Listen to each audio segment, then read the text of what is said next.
continue talking about macromolecules. All right, we talked about molecules on Monday.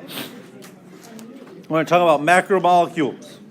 And macromolecules are polymers. All right, they are made up of subunits. I hate when that happens. Do me a favor, Sam. Put those in there. All right, so they are made up of subunits. What I want you to understand at the end of this chapter, you should be able to know the four macromolecules. Okay, you should know the subunits that compose them. You should know how they are composed and the basic structure of them. Okay, so we're going to talk about carbohydrates. We're going to talk about lipids. We're going to talk about proteins, and we're going to talk about nucleic acids. Okay, we're going to talk about what subunits make up the carbohydrates. We're going to talk about subunits that make up lipids and their interaction, all right, and how they're formed. Okay, so macromolecules are polymers. They are made up of subunits. Those subunits are called monomers. For the most part, they are monomers, and so you add different parts together, you end up with a bigger polymer or a bigger product. For instance, two glucose molecules, glucose is a monomer. You add them together, you end up with a disaccharide called what? Anyone remember? No? Maltose. Okay? You add glucose and galactose together, you end up with a disaccharide called lactose. Okay? So you're going to add things together. We're going to talk about how in biology we're going to link one monomer with another. Okay? So, the synthesis and breakdown. Using glucose as an example. We just built glucose. We added those two monomers together, in theory, to form maltose. Okay? We could add more glucoses together to form a more complex carbohydrate, such as starch or glycogen. Do you consume glucose? Do you consume glucose? No. What do you consume? Starches. What else? You have sucrose. Yes. You sugar. You have other carbohydrates. Okay? Are those starches, sugars, complex sugars, other carbohydrates, are those what the cell uses for producing energy? No. Okay? So, consuming complex carbohydrates is consumption of material on the outside from a consumer it is necessary for you to break things down into their subunits and then use those subunits to build things back up. Okay? So you consume in your pumpkin spice latte over here, okay, so many X grams of sugar, which then eventually will be broken down into glucose, absorbed in through the intestine, gets into your blood, goes to your cells, and say your cells don't need all of that at one point in time. Then it's stored as glycogen in your liver or stored as fat if it continues to be excess. Okay? So in that process of consumption through absorption and then utilization, we've broken the complex carbohydrates down into their subunits and then reassembled them in the form of other carbohydrates that we use for storage, starch and glycogen, etc. Okay? So within that process, there is a process of breaking things down, absorbing them, and then building them back up. Okay? To do that, we utilize two reactions, a dehydration reaction and a hydrolysis reaction. A dehydration reaction, okay? is utilized to join two monomers. Okay? So we're going to take two glucose molecules, join them together. We have to take water out. Dehydration means the removal or loss of water. Okay? The opposite to that. So we have two molecules of glucose that have been joined together by removal of water. Now we need to break them apart. Well, how are we going to break them apart? By putting what? Water back in. Okay? That is called a hydrolysis reaction. Okay? So essentially they are the reverse. Okay? And they are facilitated by enzymes, which speed up the reaction. I would even venture to say not facilitated, but they are, without the presence of enzymes, they really don't occur. Okay? So it's actually, these enzymes are a necessity, right, for those reactions to occur in your body. All right, so here's our monomers of glucose. Okay, we're going to take water out of here to eventually join them together. Okay? So let's do this. We're going to copy that. Anyways, let's do this, and then we're going to add them together. Okay? How are we going to add them together?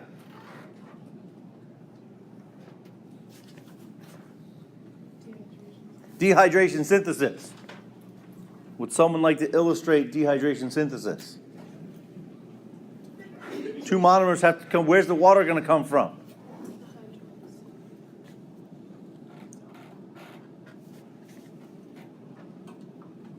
Right? Yes? Agree? So water comes out.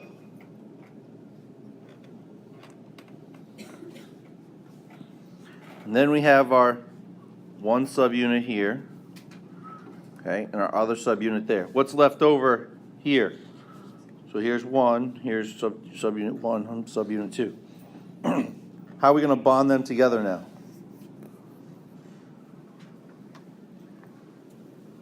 What's left? This carbon right here wants to form a bond. He's single and looking to mingle. Okay? And this oxygen wants to form a bond, right? So they necessitate each other. You end up with your bond that way. Okay? That is what we call a glycosidic linkage. Glyco refers to sugar, acidic linkage, right? That's a linkage of two sugars. This, because we lose water, is a dehydration synthesis, right? So your reactants are the two subunits, your products are the disaccharide and water. Okay?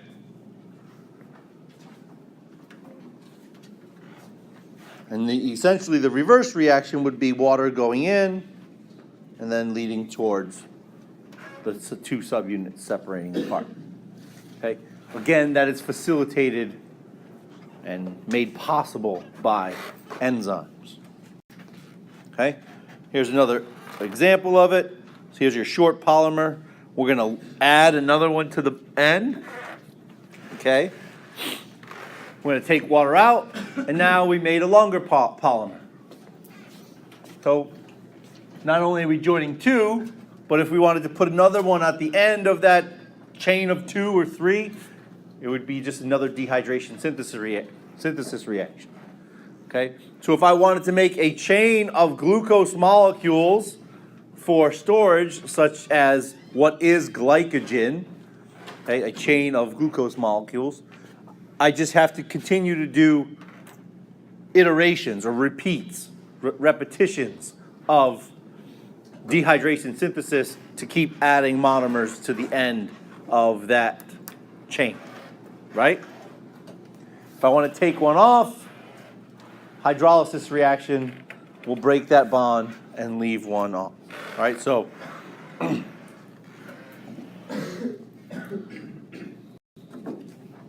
questions on dehydration synthesis and hydrolysis reactions. Okay, for each of the macromolecules we're going to talk about, the dehydration synthesis reaction and the hydrolysis reaction will form polymers or break them down, right, respectively.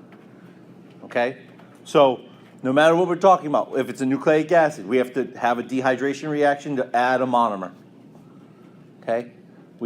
For carbohydrates, a dehydration reaction to add a monomer or to put the monomers together. Okay? Lipids, there's a dehydration reaction that is going to add a phosphate to a lipid fatty acid chain. Right? They're going to add or put them together. Right? There's a diversity of polymers. There's lots of different macromolecules. The four main groups are the ones that we are most concerned with. All right? And each of those four main groups, carbohydrates, lipids, proteins, and nucleic acids, are still composed of similar monomers. Okay? Starch is a complex polysaccharide, but it is composed of glucose monomers. Okay? So, let's talk about carbohydrates. All right? Carbohydrates serve as a fuel. Right? We know that, how many of you on the track team have, okay, 2. All right, any of them run track in high school? What do you do about our cross country? What do you do a day to 24 to 48 hours before a big meet or big race? Pasta party. Why? Gives you fuel for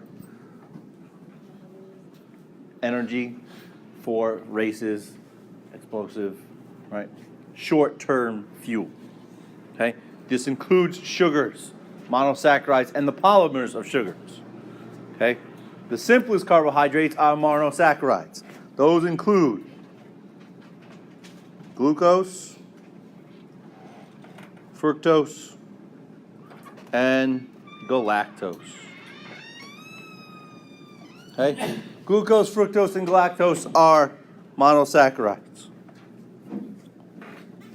I join them together, and I can form disaccharides. If I have a glucose plus a glucose, that yields maltose. Glucose plus fructose is sucrose. Okay, and then your glucose plus a galactose is lactose. Okay, and in lab this week, you're going to be doing tests to identify sugars in solution. Okay, and in an unknown solution.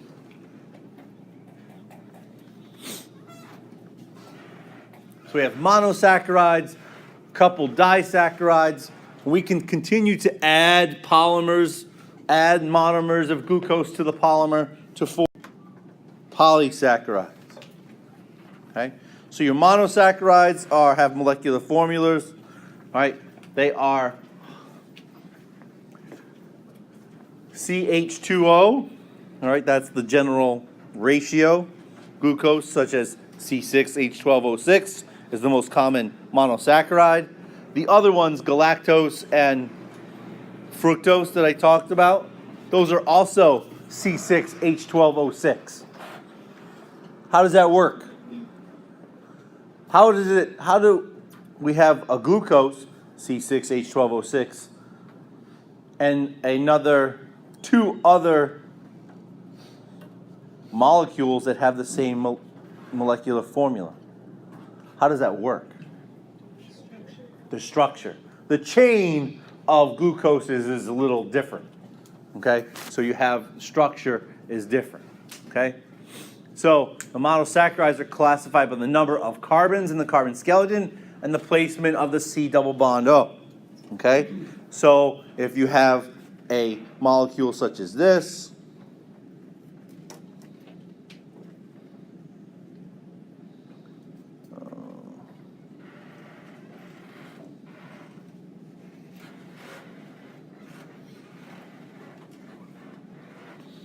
okay, what is that? How many carbons is there? 5. That is a ribose. It's a 5-carbon sugar. Okay? Ribose and deoxyribose are 5-carbon sugars. They are monosaccharides. We're going to talk about, they're going to come into, when we talk about DNA, that we'll see how important they are as well.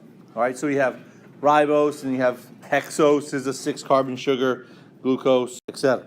All right, here's some other examples. Glyceraldehyde, there's ribose, okay? You have glucose and fructose. Look at the difference.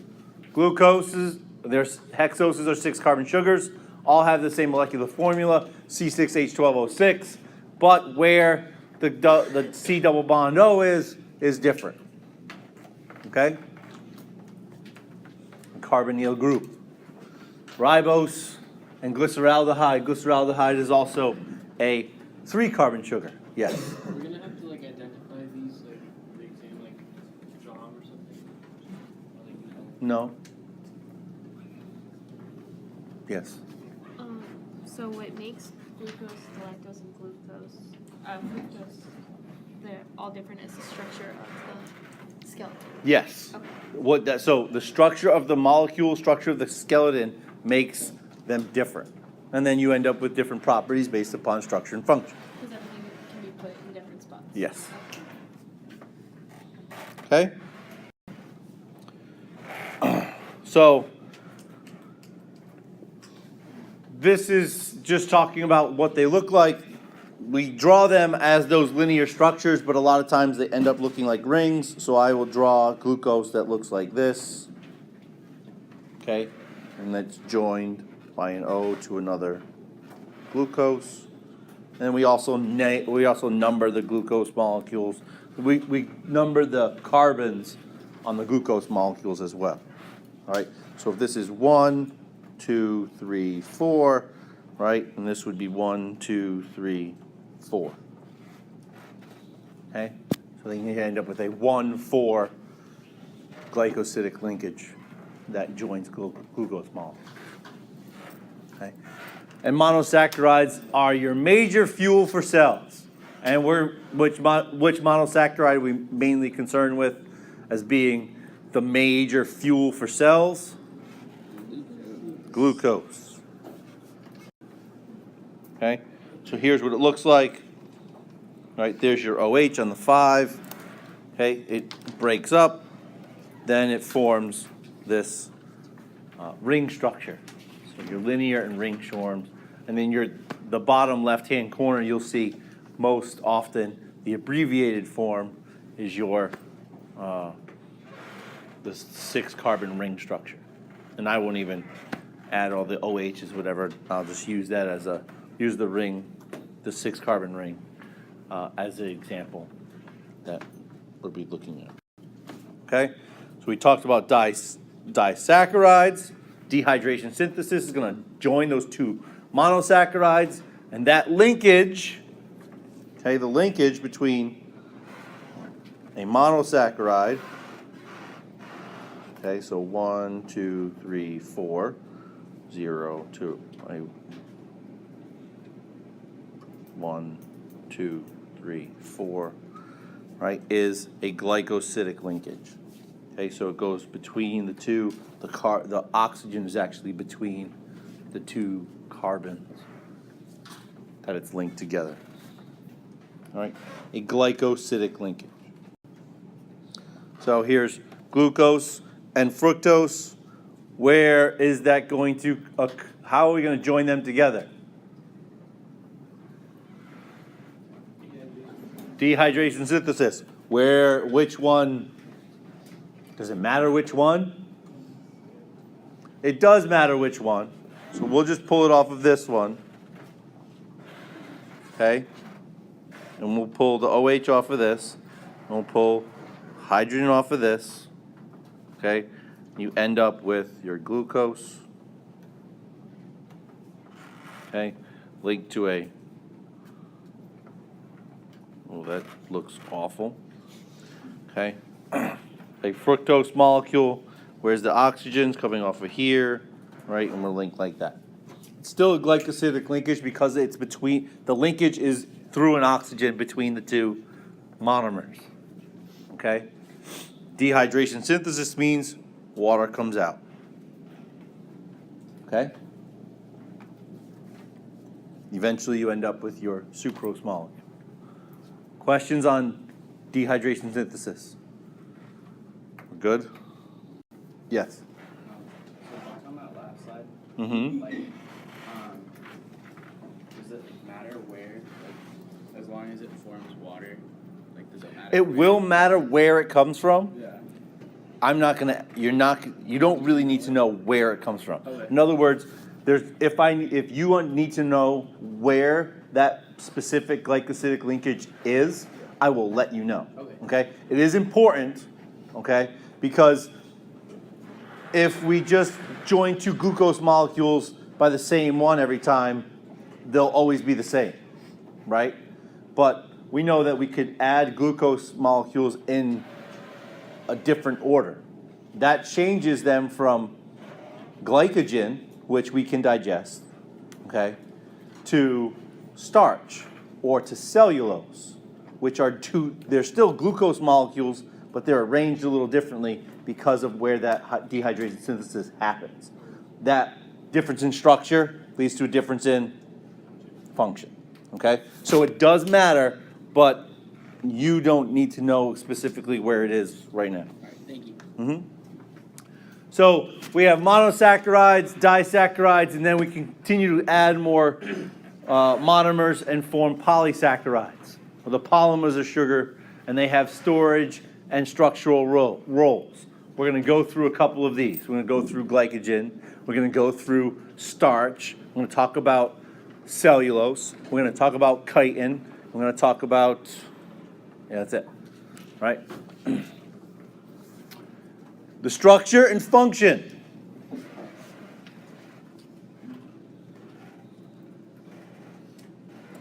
Told you this was going to be a recurring theme, right?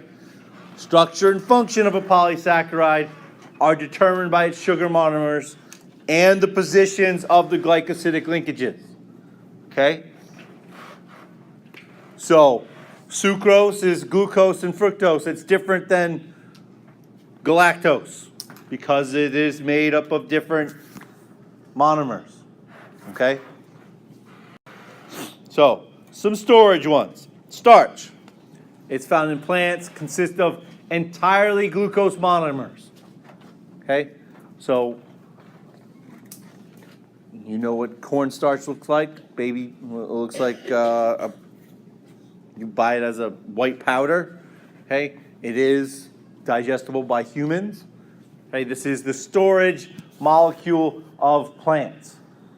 Okay? So as plants produce photosynthesis, they're going to go photosynthesis. They're producing glucose. They're storing that glucose in within the plant, in the cells as granules. Okay? And the simplest form of starch is a sugar called amylose. Okay? Amylose. Amylose is digestible by several enzymes, one which you find in saliva, salivary amylase. Okay? Amylase is an enzyme that will break down starch. And it will begin to break down starch by removing the end points, the end glucose molecules, and take them off. All right?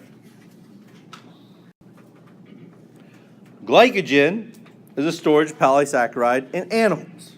All right? Humans and other vertebrates store glycogen mainly in your liver and muscle. Okay? So, when we have our big pasta dinner 24 to 48 hours before a big cross-country race or something, what the science behind that is, lots of pasta means lots of carbohydrates. Okay? Lots of carbohydrates get broken down and absorbed into the body in the form of glucose. Glucose gets stored in your liver and muscle cells as glycogen. Glycogen is your first source for energy. So as your muscle cells are going to start producing or need to make more ATP, they're going to break down glycogen to make glucose, which then eventually will be used to produce ATP. Okay? So the more glucose or carbohydrates we have, the more glycogen we have in our muscles. Is it possible to deplete glycogen? Yes, it is, within the muscles. So what happens? So what happens when you deplete glycogen in the muscles? Just get tired? What happens? Doesn't end up cramping, you have to now have to do something else. Okay? You still have to get glucose to your muscle cells. Okay? So you deplete glycogen, you have the first thing you do is you have creatine monophosphate, you produce ATP quickly that way, and then you have to do oxidative phosphorylation and cellular respiration from blood glucose levels. Right? So now you're taking it from the blood, which is going to the muscles. Eventually that will lead to blood glucose going down. You have to mobilize it from liver stores and then break down fat. So yes, you do that all the time, right? Actually, you run out of glycogen pretty quickly in the muscle cells that's available to you. But, you know, you think about a fat burning workout, which is like longer, low intensity, but longer duration.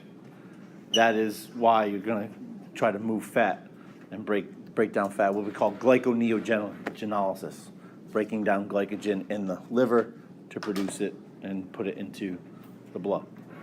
Okay? So here's starch. What are these little things? Glucose monomers. What are these little things? But they made up of what? Look at this. Look at this one as opposed to this one. These two, just on the end. Are they any different? Okay. What about this one? All right. Is it still glucose? Yes.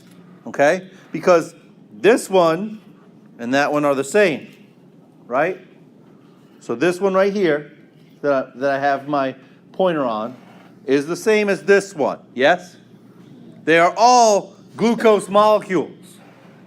So what makes starch different than glycogen and different than cellulose? That cellulose we can't digest. They're still made up of one particular monomer, glucose molecules. All depends upon where these linkages are, okay, and how they're linked. So starch is mainly straight chains. Glycogen can be what we call branched. Right, and that's what they're showing over here, the branches of that. Okay? Now cellulose, the difference being here, look at this. Okay? What happened to this monomer of glucose? It is what? It's flipped. Okay? So it's flipped. Look at where the oxygens are up here. Look at where the orientation of the oxygens are along these two. Now the oxygens here are opposite. Okay, it's flipped. Does that change its function? Yes. Okay, that also changes how we can no longer recognize that as a viable food source because we don't have an enzyme that will take off this glucose. Right, simply put. Okay, so cellulose is tough cell wall of plants. Like starch and glycogen, it is a polymer of glucose. But the glycosidic linkages are different. All right? There's two ring forms of glucose that help to do this. One is orientated one way, one is basically, okay? So you see there's what we call an alpha and beta form. All right? What's the difference? The difference is this right here. Okay, where these two functional groups are versus where those two functional groups are. One in the alpha linkage, in the alpha form, it's on the OHs are on the same side. On the beta form, they're opposite. Okay? So now when there is a dehydration synthesis that occurs, the linkages are different. Question. So the cellulose has the beta linkage on it. Is that what it is? So it is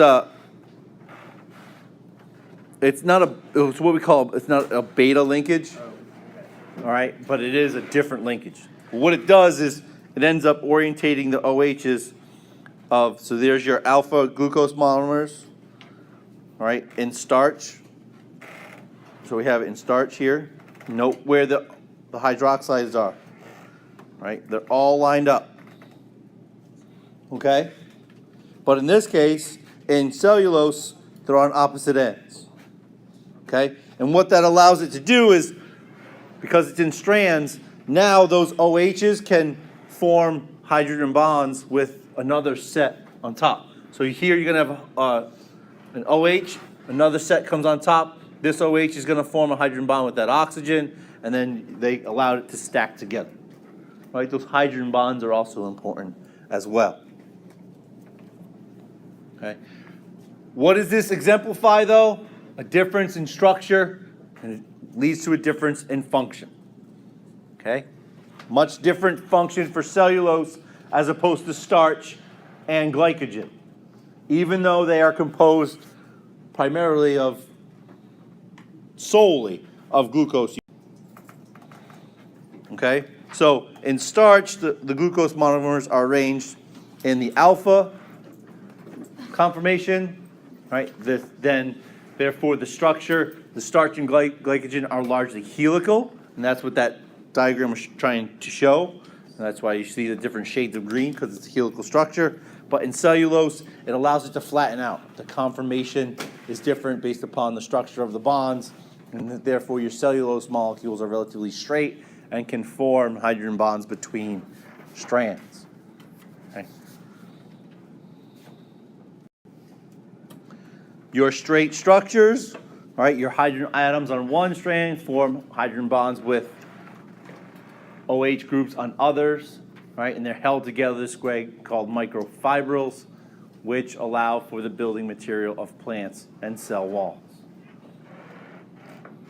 Okay?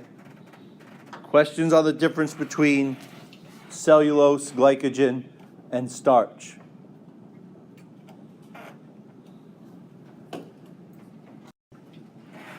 Okay, and this just was something we already talked about. Cellulose basically makes up fiber that you consume. It passes through you, it's undigestible. Why? Because we do not have an enzyme that recognizes that linkage. Okay, we don't have an enzyme that recognizes glucose in that conformation, therefore it is undigestible.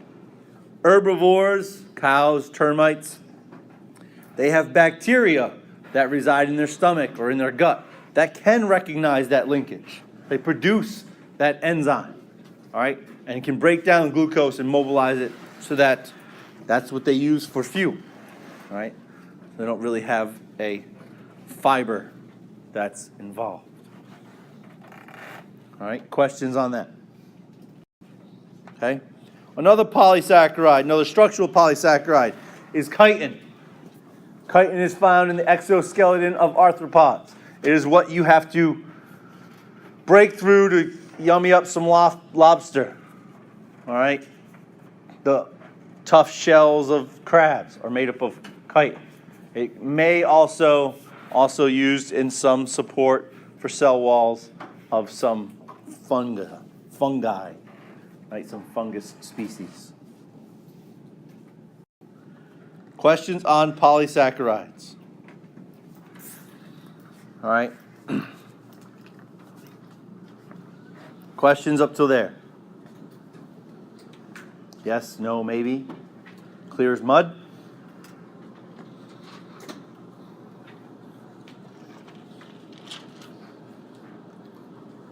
All right, we'll move on to lipids. Okay? Lipids, as they say, do not form true polymers. All right, so what do I mean by if lipids don't form true polymers, but carbohydrates do, what's the difference?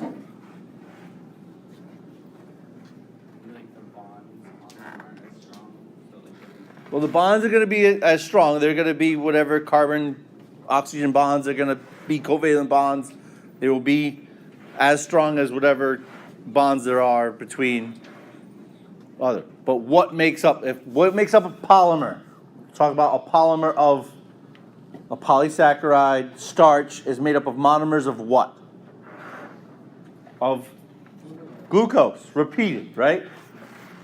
So lipids are not true polymers in that you don't add two things that are the same together. We are going to add things together, but it's going to be a glycerol molecule, a 3-carbon molecule added to a fatty acid chain. Or we're going to add 2 fatty acid chains to a triglyceride, to form a triglyceride. Okay? We're not adding another subunit on top of it. We're not going fatty acid plus fatty acid plus fatty acid plus fatty acid. Okay?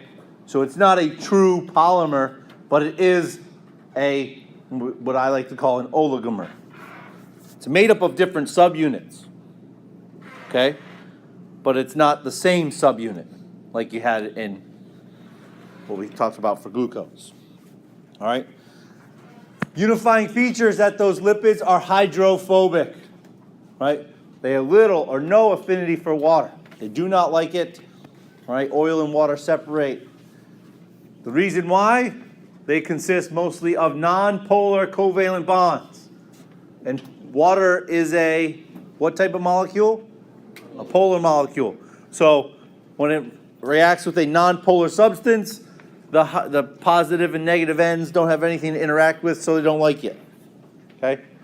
The most biologically important lipids are fats, which you consume for energy and for storage. Okay? Phospholipids, which make up cell membranes, and steroids, which are hormones and also important signaling molecules. Okay? So fats. Fats are constructed from 2 types of smaller molecules. This is where the forming a polymer comes in. We're going to build a fat from smaller subunits. Okay? I don't really like to use the terminology when we talk about macromolecules in terms of monomers. I like to use subunit because that actually carries over for all these things. All right? Fats are composed of 2 subunits. Glycerol, which is a 3-carbon molecule, okay, with an OH group off the end, okay, basically glycerol, okay, and then fatty acids. Fatty acids are long chains of carbons with a C double bond O, OH at the end. What's a C double bond O, OH? What functional group is that?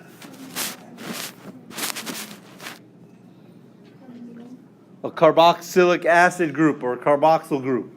Okay? So your carboxyl group is the important part. That's this. Okay? And then there will be added, those fatty acids will be added to the glycerol molecule through which process? What reaction is going to attach this fatty acid to the glycerol? Dehydration synthesis. And if I told you, how many fatty acids do you think we could add to this glycerol molecule? How many? 1? 2? How many of you say 1? How many of you say 2? How many of you say 3? How many of you say more than 3? Okay, what are the 3 spots that we could put this glycerol, put a fatty acid on?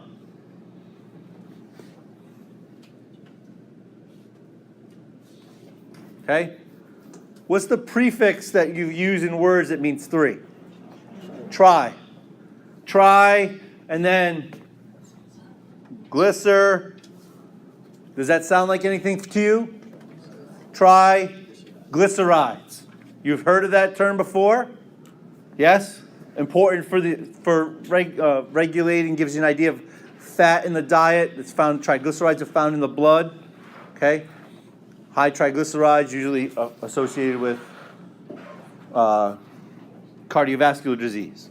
Okay? We can add 3 fatty acids to each of the carbons and form a triglyceride. Glyceride is your fat. Okay? So here's glycerol, 3-carbon molecule, and we're going to add fatty acids to these. Through what?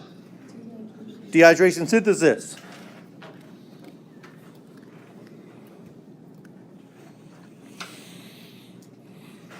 Who wants to show me where those dehydration synthesis molecules are, where that reaction is going to occur, between where and where?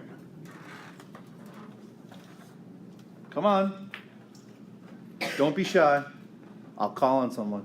There you go. Show me where the OH and hydrogen molecules, where's the water going to come from?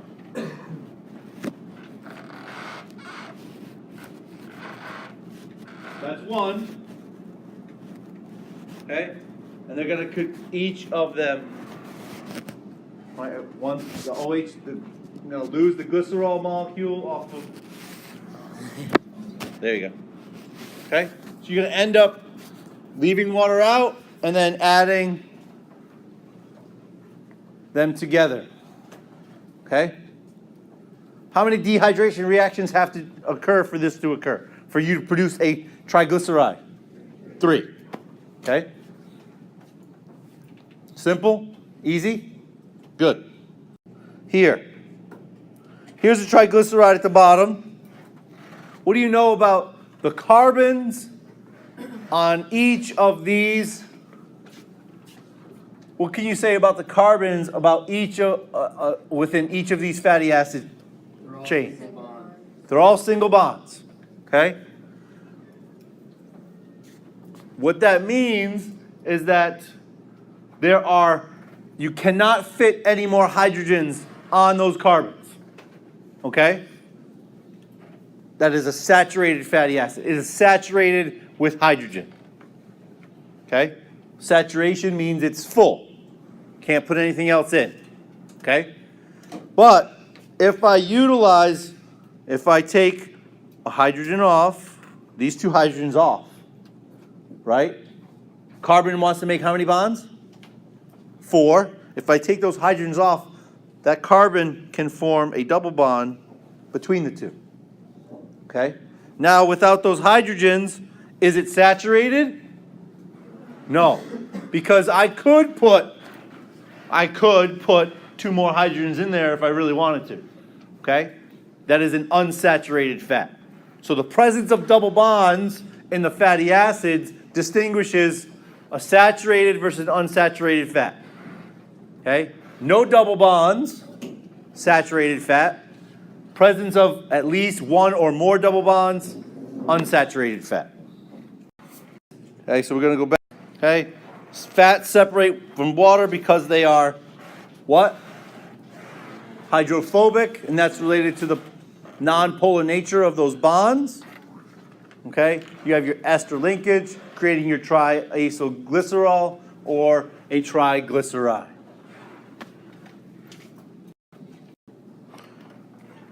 Now, the structure of the triacylglycerol, the triglyceride, is dependent upon the structure of what? Of the fatty acids that are used to produce it. Okay?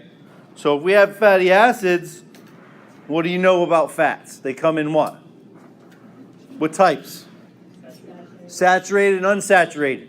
All that is a measurement of the hydrogens that are present in that fatty acid side chain. Okay? Okay?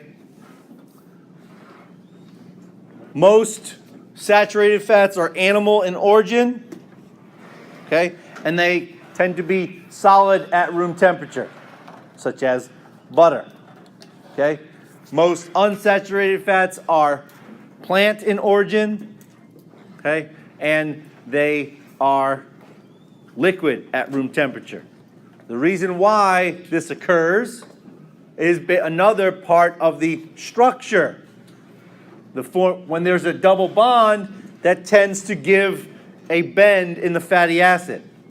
That bend prevents these triglycerides from fitting too close to one another. therefore it doesn't become a solid. Okay? So again, structure and functional relationship. Okay, so we have saturated fats versus unsaturated fats. Plant fats and fish fats are usually unsaturated. We can go from there. The major function of fats is energy storage. We'll pick up here on Friday. We'll talk about phospholipids and steroids that are coming up. Okay?